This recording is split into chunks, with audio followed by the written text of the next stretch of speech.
Bienvenidos a este espacio de discusión y análisis.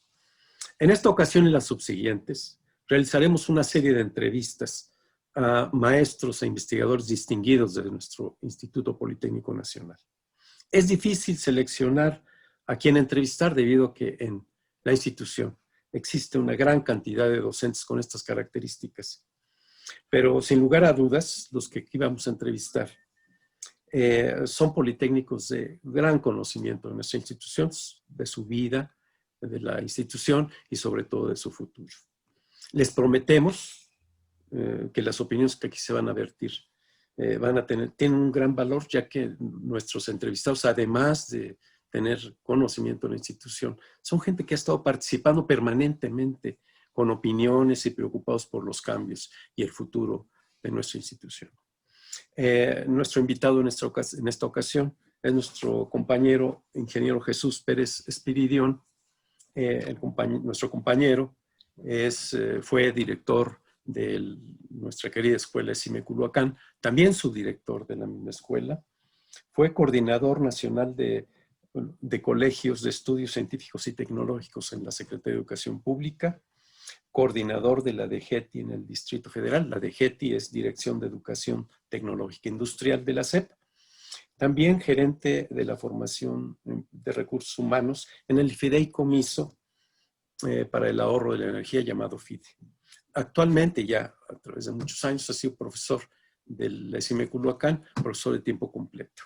Nos acompañan en esta entrevista, ayudándonos a las preguntas a nuestro entrevistado, nuestro compañero economista Carlos Escobedo, del Centro de Investigación Económico-Administrativas y Sociales del Instituto Politécnico Nacional, y nuestro compañero profesor economista Roberto Pérez Gijón, profesor de la escuela ESIME Culhuacán.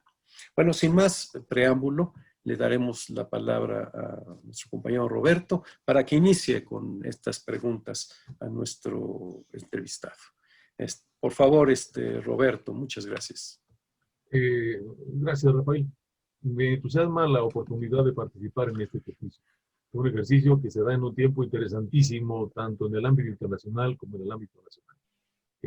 La elección en Estados Unidos tendrá repercusión muy notable en el ámbito latinoamericano y estamos en el proceso en nuestro país de experimentar la transición política, con las expectativas amplias que abre en todos los ámbitos y particularmente en una comunidad como la nuestra, el Instituto Politécnico Nacional.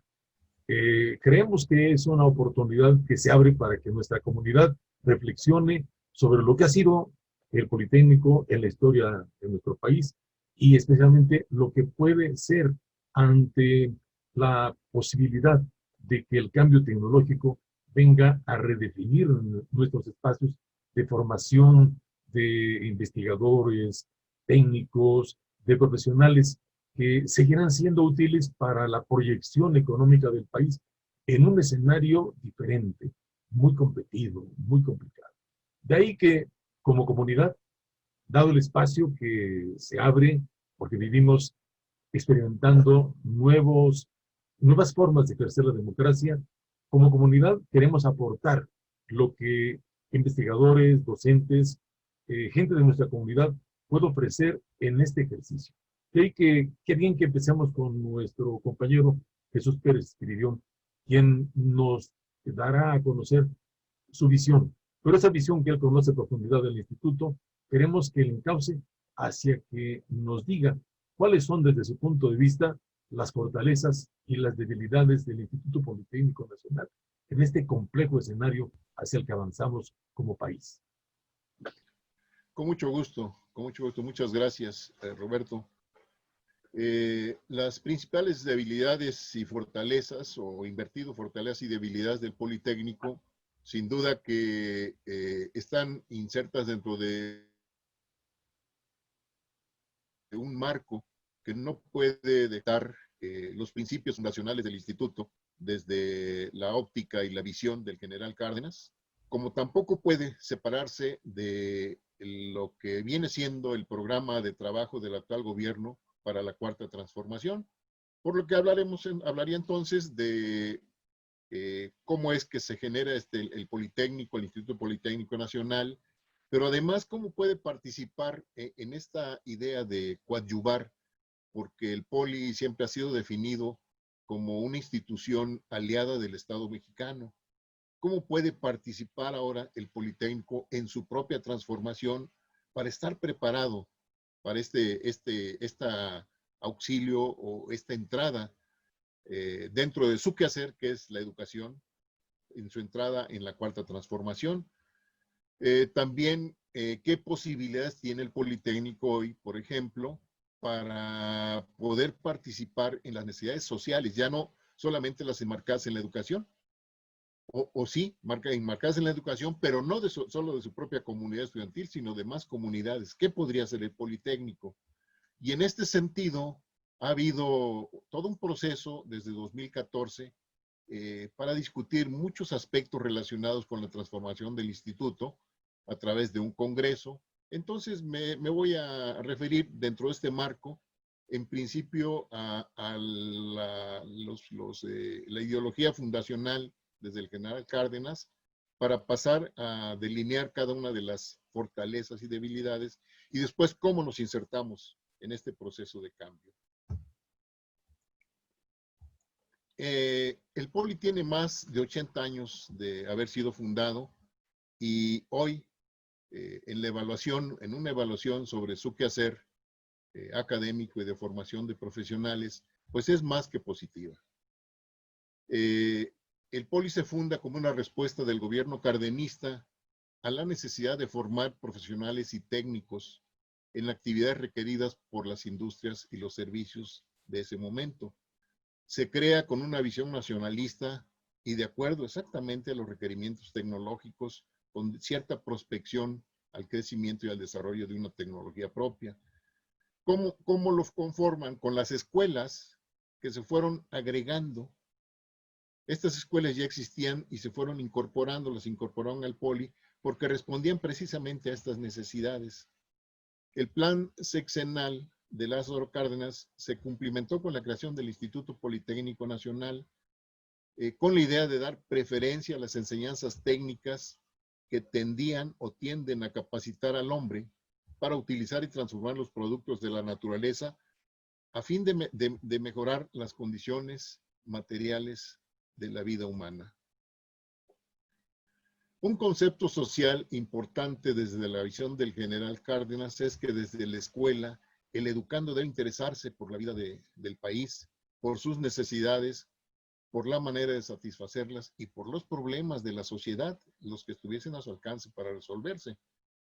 Recomendó la necesidad de introducir constantemente reformas a los programas académicos para actualizarlos y ponerlos siempre al día con base a las experiencias que se iban adquiriendo o que estas escuelas ya habían adquirido también. No dejando de lado, porque dice que siempre había que tener presente los propósitos del gobierno de la República en todo lo que es la materia de enseñanza tecnológica en el país. Es decir, considerado como una institución estratégica para la creación de tecnología. Y también algo fundamental que a mí me parece que se ha seguido atendiendo, que era no omitir los conocimientos básicos indispensables que debía tener el estudiante y ya como profesional para contribuir efectivamente en beneficio de la sociedad. El Poli y sus egresados pasaron momentos difíciles en sus inicios por la oposición de algunas instituciones a reconocer y validar las titulaciones que había en ese momento. Sin embargo, todo eso fue superado y hoy yo creo que si podemos nosotros hacer un examen del trabajo y evaluar el trabajo de la institución, pues podemos decir que ha sido bastante eficiente y la evaluación es más que satisfactoria y positiva. Voy a pasar en este momento a lo que yo considero que podrían ser algunas de las fortalezas, las principales, que yo veo en la institución en este momento y que pueden ser la base o la plataforma para impulsarlo al trabajo social que se requeriría para su inserción como aliado del Estado mexicano en esta etapa de gobierno. El Politécnico ha mostrado una gran capacidad de transformación dentro del marco de su ley orgánica. y lo convierte esto en una institución actualizada y es una de las primeras dos mejores instituciones de educación del país. Sigue como parte de los postulados cardenistas promoviendo la movilidad social en sus estudiantes, formándolos primero para la mejoría de calidad de vida y posteriormente dentro del mismo proceso formarlos para participar en su campo laboral en las 3 áreas del conocimiento que atiende. En esto no podemos dejar de lado el reconocimiento que tiene la participación docente, en virtud de que me referiría aquí en esta parte exclusivamente a la educación superior, dado que su participación es tan importante que a mí en lo personal me parece que deberán dar por el 70% de egresados titulados de cada cohorte generacional. Entonces, esto sin duda es algo muy satisfactorio. Falta un 30%, hay que hacer más trabajo. Y este sigue siendo un trabajo que recae en docentes y en estudiantes. Es una institución que yo la veo como, o la juzgo como con una historia de éxito, porque emerge desde situaciones difíciles para tener ahora igual situaciones difíciles, pero con un control mucho mejor en sus planes, programas de estudio, en su relación con su personal y en la administración misma del Politécnico. Hay una gran capacidad de resiliencia en la institución y bueno, como un solo ejemplo basta lo ocurrido en 2017 con el sismo que afectó varias escuelas del sur de la ciudad y que hoy están ya, podrían estar en funcionamiento, no se podría hablar en este momento de operar debido a la contingencia que estamos viviendo. Proyecta un gran clima de estabilidad política. Y esto aparenta o parece que nos muestra a la vista una gran unidad en su comunidad. También pareciera que tenemos unas relaciones laborales que están reguladas, que tenemos normatividad, que hay forma siempre de comunicarse y ser escuchados. Y finalmente, que a mí me parece que es fundamental para la vida actual y futura del Politécnico es su capacidad de reconocer y respetar los derechos humanos en general, así como los principios de hombres y mujeres en el quehacer cotidiano, con ética para impulsar políticas de equidad de género. Esto es algo que está presente, está muy vivo. Sigue habiendo grupos vulnerables, las jovencitas, las profesoras, y esto lo ha atendido el Politécnico, me parece que con una buena cantidad de regulaciones. Habrá que ver, moverse hacia los resultados que se han obtenido. Sin embargo, es materia de estudio, de revisión, de participación, y es una fortaleza. En cuanto a las debilidades que yo observo es que en varias escuelas, no sé si en todas, pero en las pocas con las que yo tengo relación, hay inseguridad en los puestos de trabajo debido a que profesores y trabajadores por muchos años se han mantenido con horas de interinato y eso es una falla en la institución. Otra falla es que la comunidad no es tan participativa en eventos. Le falta mucho para participar en debates, sobre todo cuando hablamos de aspectos de transformación, actualización de programas de estudio, relación laboral, prospección tecnológica, asambleas en particular sobre aspectos laborales, que es donde más se nota la falta de participación. También el personal de apoyo, de él se requiere un compromiso más proactivo. Falta dar seguimiento más puntual al trabajo productivo del personal en general. Fíjense que hay muchísimo trabajo de buen nivel. Ahora con estos cursos de titulación curricular, uno puede ver grandes proyectos en las escuelas. Muchos de esos proyectos están vinculados a la industria, pero me parece que ahí faltaría en la parte de difusión en la institución, cómo reconocer ese trabajo, tanto de los estudiantes que participan como de los profesores que los impulsan los que los vinculan con el medio productivo. Hay rezago en la actualización de algunos programas de estudio en pocas escuelas, pero lo sigue habiendo, y eso también es una falla en la institución. Otro punto importante que se relaciona con el primero de la inseguridad en los puestos de trabajo es que se pondera la contratación de docentes que tengan posgrado, en lugar de contratar a los propios docentes que ya tienen experiencia, y que bastaría pues con que se hiciesen programas de actualización profesional para poder seguirlos desarrollando. Y en este punto no se sigue un programa específico de profesionalización de la educación, o al menos no se aplica, si es que existen, no se aplica con regularidad. No se conocen documentos que indiquen el potencial del capital humano con que cuentan las escuelas del Instituto Politécnico Nacional, ni programas de carrera académica o de desarrollo de personal de apoyo. Entonces, teniendo estas dos visiones que se contraponen en el potencial que sería la parte de principales fortalezas del instituto y la parte que se correspondería con las debilidades, yo podría buscar entonces ingresar en algunas otras partes de la pregunta en las que yo decía que deberían de enmarcarse estos dos aspectos. Por ejemplo, contrastando las fortalezas y debilidades que he mencionado, digo que el balance es positivo.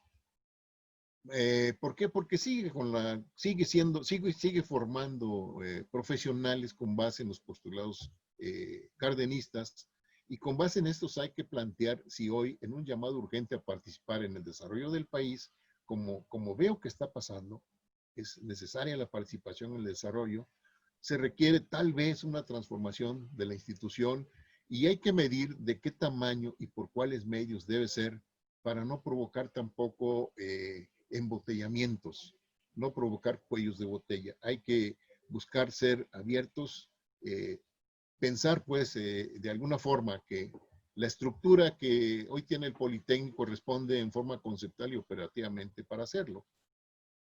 La gestión de estos procesos requiere de la participación de la comunidad, y como ya comentaba, es una comunidad un tanto apática. A mí me parece, como decían por ahí, decía Octavio Paz, hemos vivido un largo sueño y más profundo durante el neoliberalismo, y no hemos despertado de él. Es decir, las comunidades fueron convencidas de la importancia del trabajo individual, convencidas de manera oculta en esta parte, como el currículum oculto no dicho, de que la participación era exclusivamente de una competencia con los demás para ser mejor uno, para ser calificado mejor. Y entonces esto provocó una falta de solidaridad en el personal que es muy visible hoy. La gente no participa si no hay puntos, y eso es muy preocupante porque seguimos dormidos en ese sueño que nos dio comodidad y que de alguna forma también nos dio beneficios económicos, pero nos trajo un desastre, que es esta falta de solidaridad en los procesos sociales, en donde el Politécnico también debería de participar. El hecho de que la comunidad esté un tanto adormilada no implica que no pueda participar en los procesos de transformación. Sí lo puede hacer.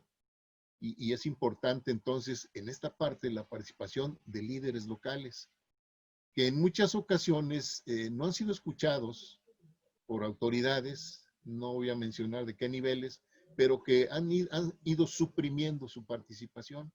Y a mí me parece que es el momento de que estos líderes vuelvan a incursionar en esta parte de la recuperación de la conciencia social que requerimos para hacer algunos trabajos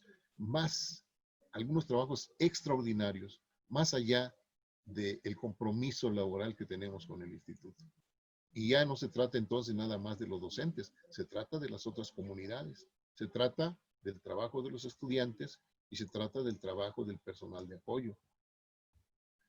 Este lento despertar, pues sí necesita ese catalizador para que actúe con una mira de transformación y miras puestas también en la prospección tecnológica.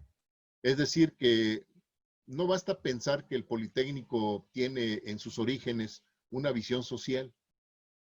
Hay que recordar que el general Cárdenas decía que no debemos olvidar en cada revisión que hagamos del currículo, de tomar en cuenta lo que le falta al estudiante. Y lo que le falta no es lo que ya pasó, ni lo que está hoy, sino lo que viene. Hay que hacer prospección tecnológica también. Entonces, sigo pensando que la comunidad está preparada para hacer todo esto. ¿Qué hay que hacer? Hay que despertar a los líderes que han estado por tiempo, no puedo decir reprimidos, porque quizás tendría que hablar de cuestiones que no están pasando. Es una represión de represión de acciones que la propia corriente de premio, de puntaje para tener becas, logró el adormecimiento. Entonces, hay que despertar y no creo que, no propondré yo que despertar es quitarles todos sus apoyos de ninguna manera. A mí me parece que han sido fundamentales para el desarrollo económico personal de profesores.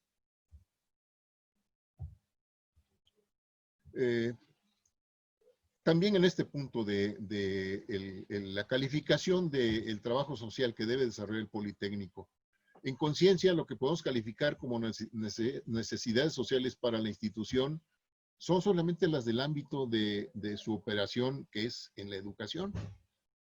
Nosotros vemos que hoy el ingreso a escuelas del Politécnico es de una elevada demanda, con cobertura insuficiente, porque, digo, el Politécnico tiene una capacidad instalada y los cupos en cada convocatoria se agotan de inmediato. Y a la hora que se hace la calificación de los que presentan exámenes de admisión, bueno, pues lamentablemente muchísimos jóvenes quedan fuera.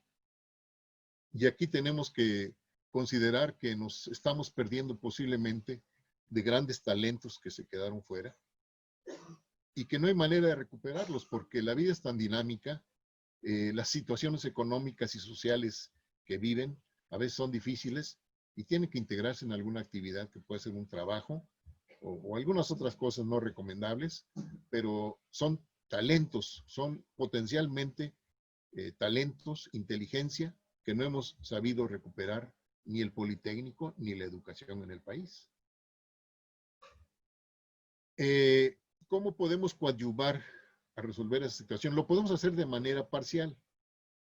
Podemos suprimir esa ausencia de espacios físicos. Ahora con la pandemia hemos aprendido que podemos dar clases a distancia. Y aunque no sea lo mejor, estas clases que nosotros estamos desarrollando, sin duda que vienen siendo, diremos, un escalón en la formación de los estudiantes.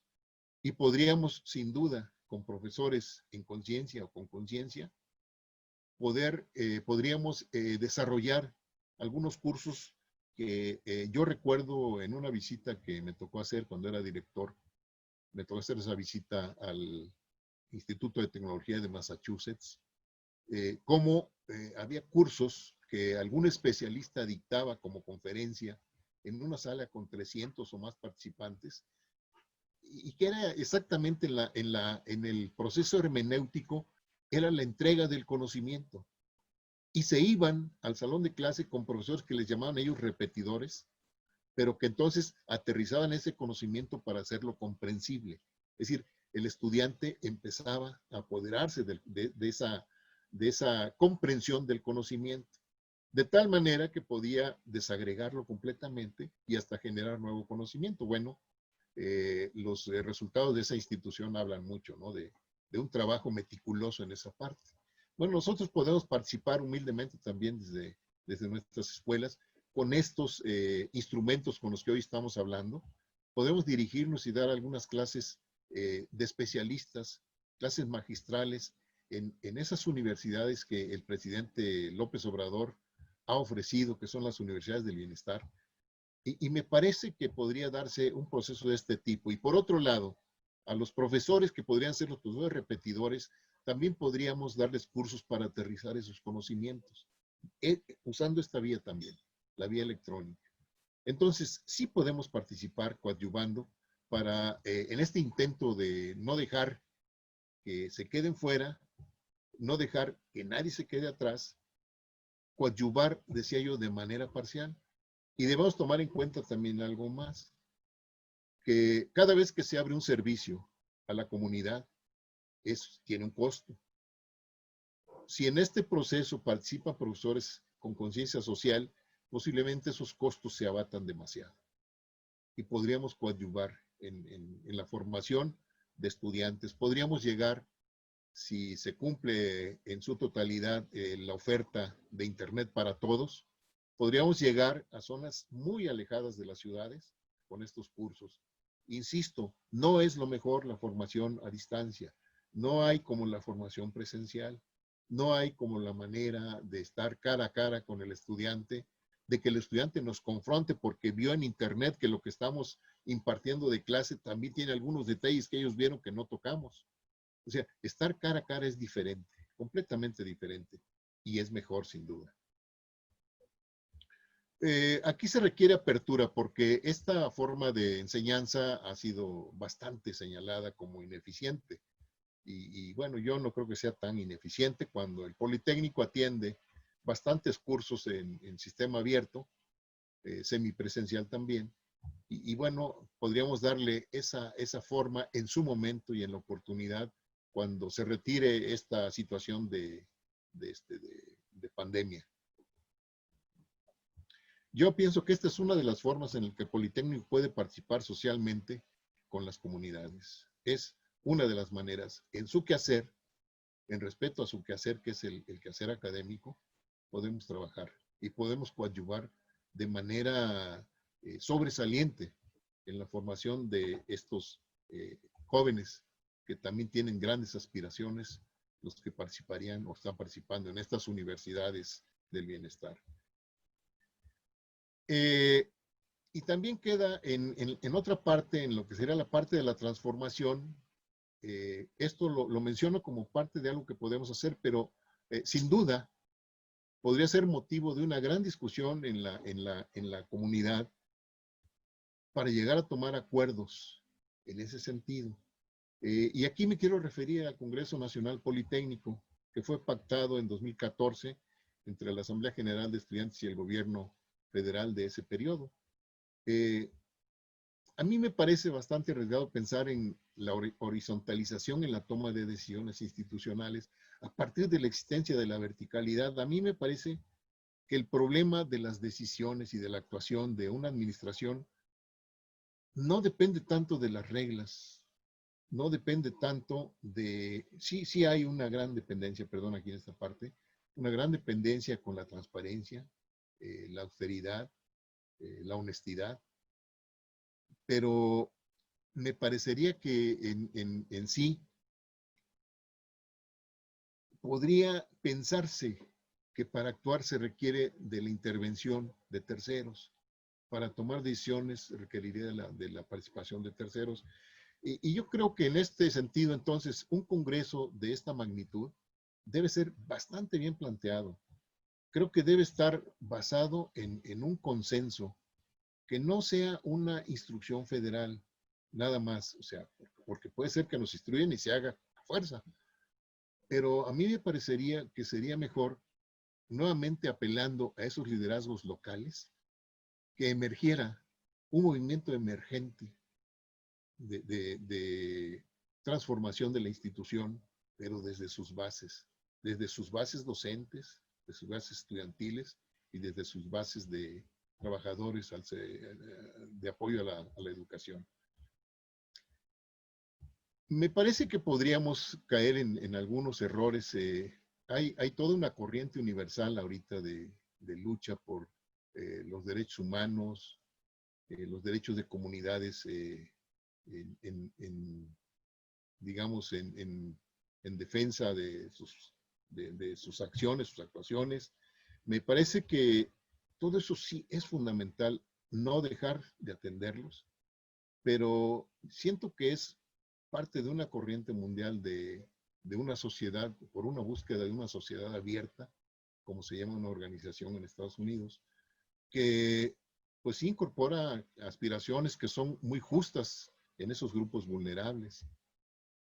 Y aquí es en donde yo temo que pudiéramos confundirnos en el Congreso Nacional Politécnico si no tenemos ese aval de la comunidad, el aval real.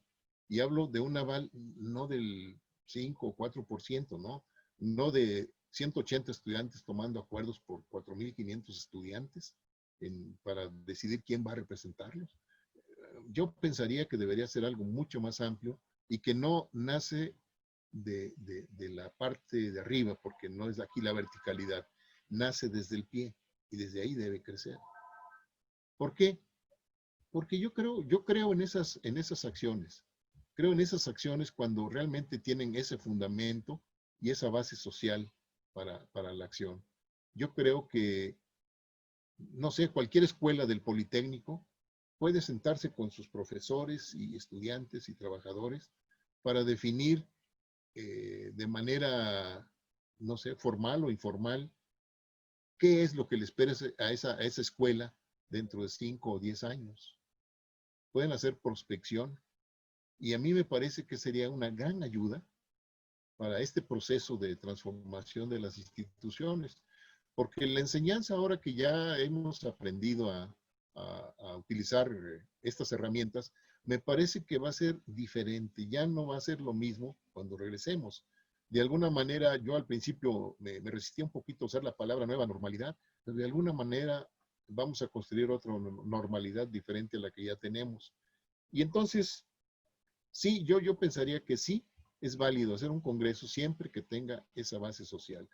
Y para finalizar su pregunta, estimado maestro Roberto, yo pronuncio un sonoro sí a un congreso que sea demandado por la comunidad en su integración docente, estudiantil y de apoyo, con participación de las autoridades, con objetivos claros emanados desde las comunidades consultadas, participando en mayoría fehaciente, evidente. No a un congreso pactado al margen de los fines adjetivos y sustantivos de la institución. Y con esto finalizo la primera pregunta, en espera de continuar con esta charla. Ahora le damos la palabra a nuestro compañero Carlos Escobedo para que nos presente la siguiente pregunta a nuestro entrevistado. Adelante, Carlos. Mucho gusto, buenos días, Rafael, Carlos, ingeniero Pérez Esquiviridión.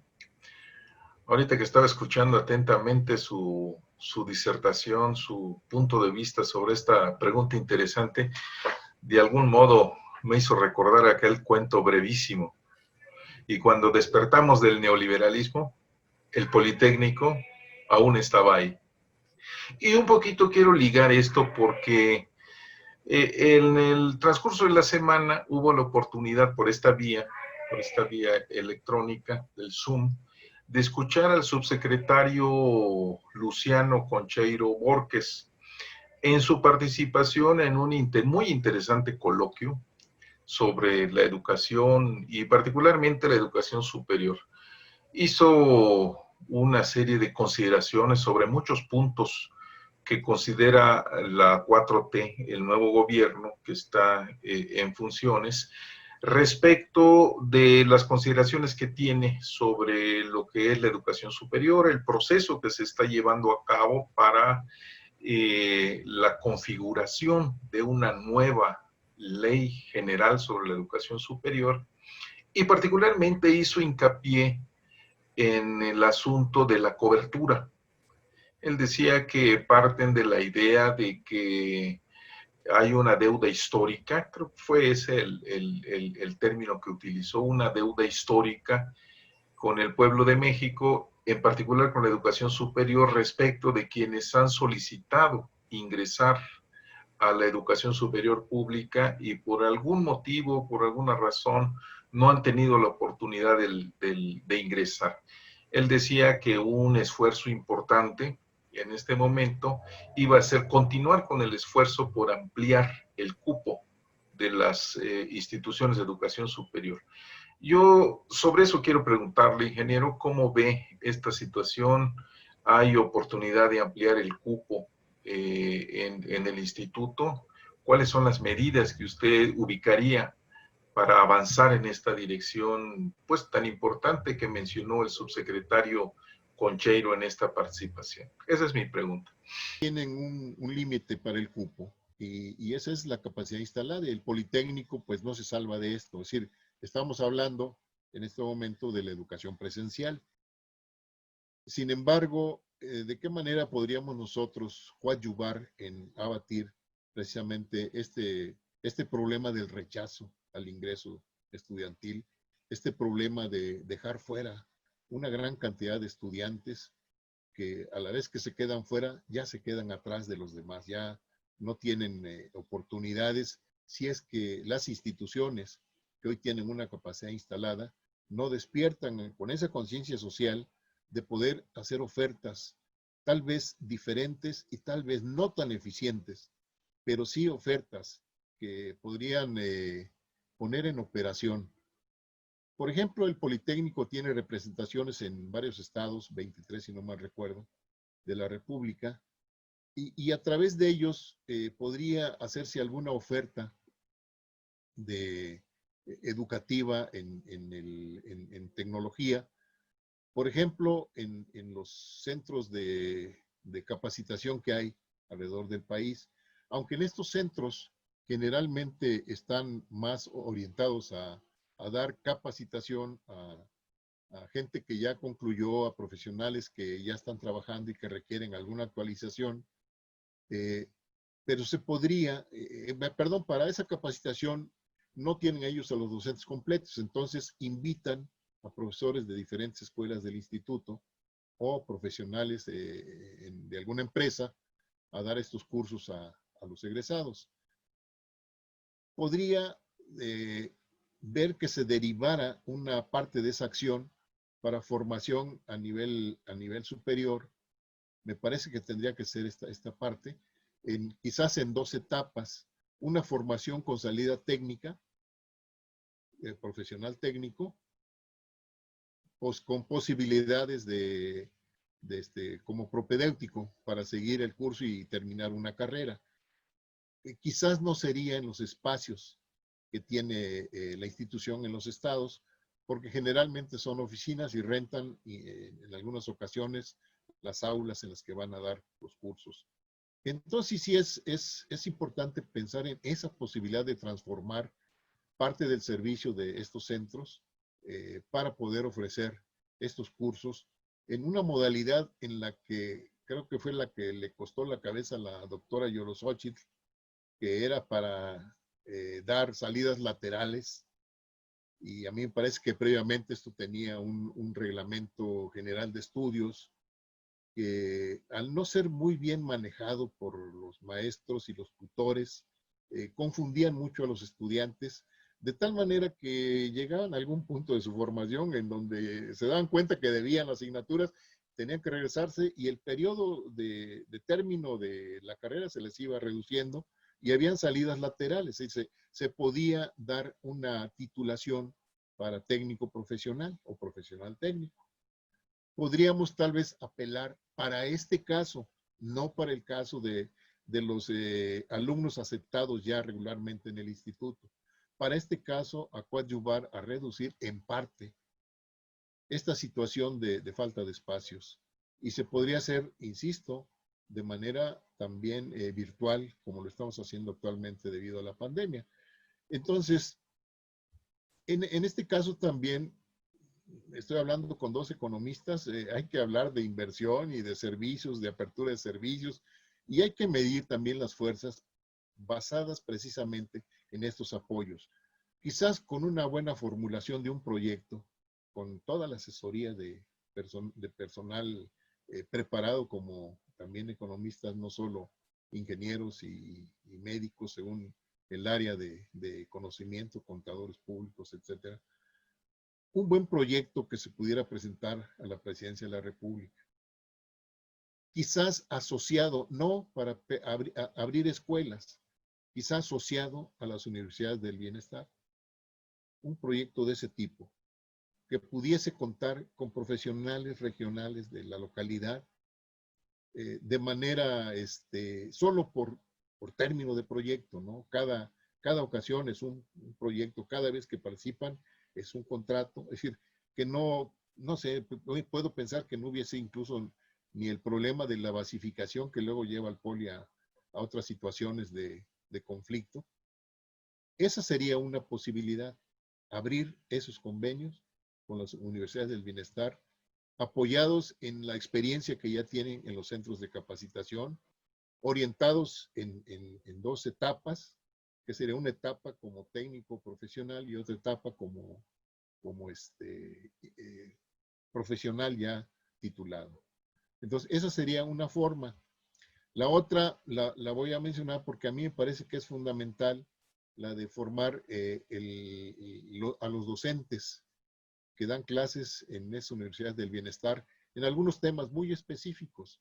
Quizás sea importante coadyuvar en esta formación, pero también podemos coadyuvar en la integración de programas académicos para las carreras que ellos tienen. Yo creo que tenemos nosotros 3 áreas fundamentales en las que podemos trabajar directamente, abiertamente, con estas universidades, en 2 sentidos nuevamente. Uno, como un servicio social del docente, y otro como un servicio contratado por la institución. Esto dependería de un proyecto, de una visión amplia, de sentarse a trabajar para hacer las propuestas, quizás de llevarlo a las comunidades para que aflore esa parte de la creatividad que hay en la docencia, en los estudiantes y en los trabajadores, para poder llevar a cabo esta integración de proyectos. Y la otra parte, directamente participar con las universidades del bienestar a través de la formación de estudiantes en cursos también a distancia. Quizás no todos, pero quizás algunos en los que les va a faltar personal. El Politécnico podría hacer un aporte haciendo un llamado a la conciencia social de los profesores y haciéndolo nacer directamente desde el pie, como decía yo, debe crecer desde el pie. No tiene que venir como una instrucción de la dirección general o de algún área de gobierno del instituto. Finalmente, para concluir, estimado maestro Carlos, yo creo que el Politécnico sí tiene una gran posibilidad de trabajar en esta parte. Y no bastaría nada más con pensar en que área central lo tengan que hacer. Hay que buscar los consensos con la comunidad. Hay que trabajar nosotros buscando los consensos. Hay que buscar a los profesores que tienen ascendencia sobre los docentes en las escuelas, que tienen liderazgo. Y hay que convencerlos de que esta es una labor necesaria, fundamental, para poder rescatar a estos jóvenes que han quedado fuera. Y como ya dijimos y lo dice el presidente, están fuera y además se quedan atrás ya. Es difícil que una cantidad de estos muchachos se reincorpore a los estudios después. Se quedan fuera, se ponen a trabajar y ya no hay posibilidades para ellos, cuando lamentablemente entre ellos, con toda seguridad, hay muchísima intelectualidad, hay muchísimo valor, inteligencia para poder hacer carreras destacadas. Maestro Carlos, con esta intervención concluyo la pregunta y le agradezco. Me parece que desafortunadamente la cobertura va a seguir siendo un gran problema y tendrán que reunirse las instituciones, pero también tendremos que discutirlo en las bases. ¿Qué podemos hacer nosotros? La cobertura tiene que ver con espacios físicos, pero no necesariamente solo espacios físicos. Tiene que ver con la conciencia social para incorporarnos en programas de atención a estos estudiantes que quedaron fuera. Y entonces tendríamos que llevar estos proyectos para que se conviertan en verdaderos programas de trabajo de la institución. Verdaderos programas de trabajo que de alguna forma sería ese despertar de los docentes, pero también me parece que hay algo que no está tan utilizado o aprovechado, que es el potencial de los alumnos tutores. Hay algunos sumamente destacados que podían participar también en la formación de compañeros alumnos de las universidades del bienestar. Si lo hacen con sus propios compañeros en aula, podrían hacerlo también con los estudiantes en las universidades del bienestar. Y ahora sí, con esta parte concluyo mi respuesta a su pregunta, estimado maestro Carlos. Gracias, ingeniero. Gracias por su respuesta. Sí. Por último, Jesús, en tu opinión, te preguntaría, ¿cuál sería o es la participación más importante que nuestro Instituto Politécnico Nacional podría aportar al gobierno de la Cuarta Transformación?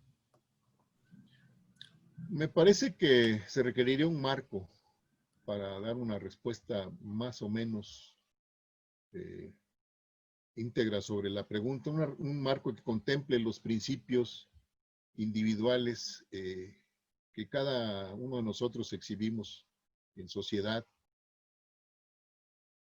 y los valores éticos y la moral pública de la organización humana que representa el instituto. Y en esto tendríamos que hablar de tres aspectos fundamentales. Uno de ellos es la honestidad y el combate a la corrupción. Otro es el de evitar gastos para entrar en un verdadero programa de austeridad, es decir, gastos superfluos que ya no tengan sentido, que como se han ido abatiendo, pero ha sido a fuerza. Hoy tiene que ser en conciencia para ayudar precisamente a la Cuarta Transformación. Y los derechos humanos y equidad de género, eso no tiene discusión. Yo creo que si tenemos como marco de trabajo toda la participación del Politécnico en los proyectos de la Cuarta Transformación, estarían enmarcados en estos tres principios de honestidad, austeridad y respeto a derechos humanos y equidad de género.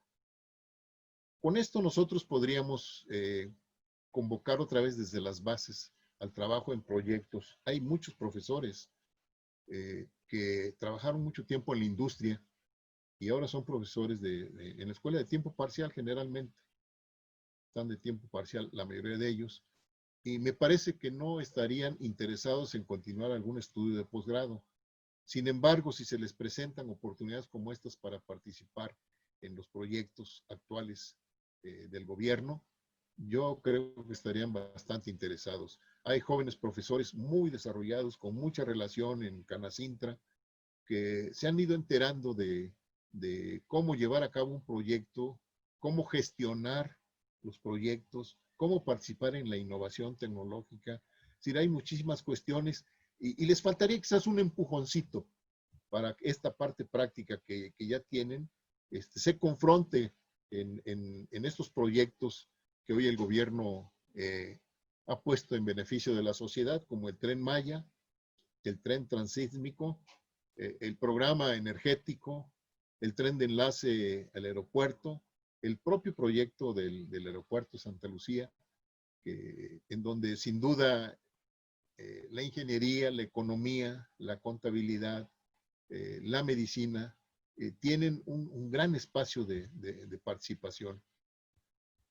Desconozco hasta este momento, pero lo noto, que no ha habido una gran alianza de la institución, y me refiero a sus comunidades también, con el presidente López Obrador, y yo creo que tenemos que fomentarlo si seguimos manteniendo la idea del general Cárdenas en la fundación del Politécnico como un órgano que es asociado al Estado mexicano para su desarrollo, para el desarrollo de tecnologías que se requieren en el momento, para el planteamiento de tecnologías nuevas en el futuro. Me parece que estamos en un momento increíble de la historia en el mundo, no solo en el país, increíble, porque, bueno, estamos asociados sin duda a lo que pasa en Estados Unidos. Nos mantenemos ligados a ellos. Yo hace un mes posiblemente leí algunos artículos de los años 70 en donde se decía que no había que dejar que México creciera porque no querían tener un Japón al lado. Y bueno, por ahí vienen esos acuerdos, ¿no? Que suprimen la participación, aparentemente no sé qué tan real pudiera darse, pero una cosa es real, no hemos crecido en la generación de tecnologías. Y no hemos crecido porque la mayoría de las tecnologías llegan del exterior y los ingenieros que formamos, aunque no dejamos de ver en la parte de ciencia y tecnología lo fundamental del diseño, de una materia de diseño, no la perdemos nunca de vista, aunque en muchos años nos han dicho, ya quiten eso en el país, no hay diseño. No lo quitamos y no lo vamos a quitar. Y me supongo que es lo mismo que ocurre en las escuelas de medicina, con los equipos de última tecnología en uso, en los que sin duda la participación de quien conoce los procesos del organismo humano da el consejo de cómo se debe fabricar o cómo se debe diseñar un aparato y qué debe hacer, cómo debe medir, qué sensores debe tener. Me imagino que igual somos usuarios de lo que nos llega del exterior. En economía somos usuarios de todas las doctrinas que nos han llegado y en la actualidad estamos, creo yo que en un momento histórico, es mundial y es nacional. Es un momento histórico en el que los nacionalismos vuelven a estar presentes y que se puede romper en cualquier momento. Pero estos nacionalismos ayudan porque entonces viene la protección del gobierno para generar tecnología, para producir bienes de consumo en el campo, para producir bienes de capital. Es decir, hay un gran apoyo y una gran cobertura de proteccionismo gubernamental que pudiera no ser tan útil. Sin embargo, nosotros podríamos decir que sería útil para el país porque tenemos un acuerdo con entre los tres países del norte de América, que somos México, Estados Unidos y Canadá. Y me parece que podríamos convertirnos verdaderamente en multiplicadores de tecnología, por un lado, y en diseñadores de tecnologías, por otro lado. Entonces, con todo esto, ¿qué pensará el presidente López Obrador de ello? Yo no sé, yo siempre creo que puede ser el mejor ingeniero, pero si no buscas dónde estar, no te van a llamar. Puede ser el mejor político, pero si no tienes tus relaciones y no te acercas y no te ven, no te van a llamar tampoco. Hay que ir, hay que llevar estas ideas para la cuarta transformación formuladas. Yo ahorita lo estoy comentando a manera de opinión, a manera de divulgación, pero hay que darles forma, hay que formularlos y presentarlos con seriedad como proyectos. ¿Qué podemos hacer? Y para esto vuelvo a un punto anterior. Necesitamos el levantamiento de ese capital humano que tenemos en la institución. ¿Qué hay en cada escuela? ¿Con qué capacidad para poder vincularlos en estos proyectos tecnológicos que acabo de mencionar? ¿Qué hay para el Tren Maya? ¿Qué hay para tren transísmico, el de enlace al aeropuerto, el programa energético y el propio proyecto del aeropuerto Santa Lucía? ¿Qué hay en las instituciones? Yo sé, por ejemplo, de muchas situaciones de diseño hidráulico que se requieren en el aeropuerto y que hay grandes ingenieros en la ESIA con un conocimiento de todo lo que se refiere a la hidráulica tradicional, y en las escuelas como UPITA, como la misma ESIME, otras más, SCOM, que tienen un gran potencial también para el diseño, con conocimientos de las tecnologías nuevas en automatización y control, como usuarios todavía, pero grandes usuarios inteligentes. Entonces sí necesitamos, para poder participar en esta travesía del licenciado Andrés Manuel López Obrador como presidente de nuestro país, necesitamos presentar algo serio, con bases. Si no puede ser una opinión, con bases de lo que sí podemos hacer. ¿Cuál es el potencial que tenemos en el Politécnico, en capital humano? ¿Y qué podemos hacer? Y hay un proyecto que no mencioné, por ejemplo, que es el 2, Sembrando Vida. Este se refiere a trabajo en el campo. Y a mí me parece que en Canacintra hay todo un programa de desarrollo agroindustrial en el que se pueden incorporar las escuelas con investigación, y hay muchos recursos de organismos internacionales que están ahí para apoyar precisamente procesos de industrialización del café, del cacao, del maíz, del frijol, de todo. generar incluso plantas para que la naranja no solo se venda como materia prima, sino con un beneficio más que puede ser en jugo o algunas cuestiones más. O sea, hay muchísimas áreas en este programa de Sembrando Vida, en este proyecto, en el que podemos entrar. No cabe duda que aquí tienen cabida los médicos, tienen cabida ciencias biológicas, con toda la herbolaria que hay. Tiene cabida economía, tiene cabida la ESCA y tiene cabida todas las demás escuelas del Politécnico. Este es un programa hermoso, precioso, porque es el que más nos vincularía con una actividad social real del instituto para beneficio de las comunidades, que en general en el país son muchísimas. Y yo quería hablar también del programa de Jóvenes Construyendo el Futuro. En alguna oportunidad comenté que conozco yo a un doctor en ciencias que colabora en una institución, creo que es el CITEC, Centro de Investigación e Innovación Tecnológica del Politécnico. Él ha emprendido una cruzada para poder ofrecer a los jóvenes que terminan sus carreras ya en el Politécnico en este momento, o apenas hace unos días, que ya terminaron y que no encuentran trabajo, que pudiera generar el Politécnico cursos de especialidad para ellos, que son cursos de posgrado, y apoyados con esta beca, pago beca que tiene este programa de Jóvenes Construyendo el Futuro, de 3,750 pesos aproximadamente, que me parece a mí que sería una gran ayuda, un gran paliativo en este momento de falta de empleo, y que además esta falta de empleo se va a ver más todavía cuando la necesidad de trabajo físico se les delegue a los robots, a maquinaria automatizada. Y entonces tendremos una lista más larga de ingenieros sin actividad.